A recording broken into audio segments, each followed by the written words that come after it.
मेरे प्यारे देशवासियों, हमारे देश में सुप्रीम कोर्ट ने बार बार यूनिफॉर्म सिविल कोड को लेकर जो चर्चा की है, अनेक बार आदेश दिए हैं, क्योंकि देश का एक बहुत बड़ा वर्ग मानता है और उसमें सच्चाई भी है कि जिस सिविल कोड को हम लेकर के जी रहे हैं, वो सिविल कोड सचमुच में तो एक प्रकार का कम्युनल सिविल कोड है, भेदभाव करने वाला सिविल कोड है। ऐसे सिविल कोड से जब संविधान के 75 वर्ष मना रहे हैं और संविधान की भावना भी जो हमें कहती है करने के लिए, देश की सुप्रीम कोर्ट भी हमें कहती है करने के लिए, और तब जो संविधान निर्माताओं का सपना था,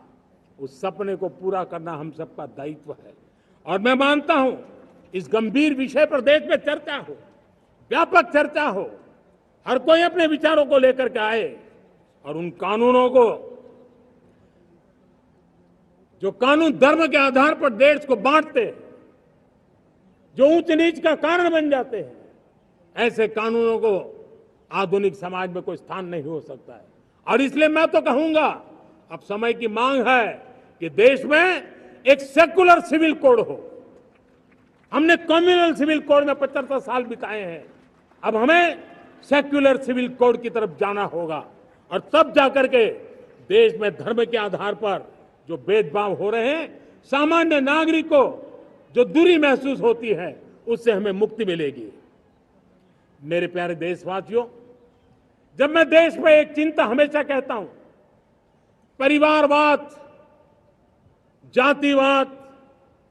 भारत के लोकतंत्र को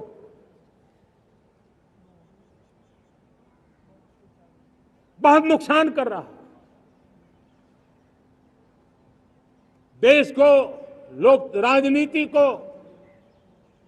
हमें परिवारवाद और जातिवाद से मुक्ति दिलानी होगी।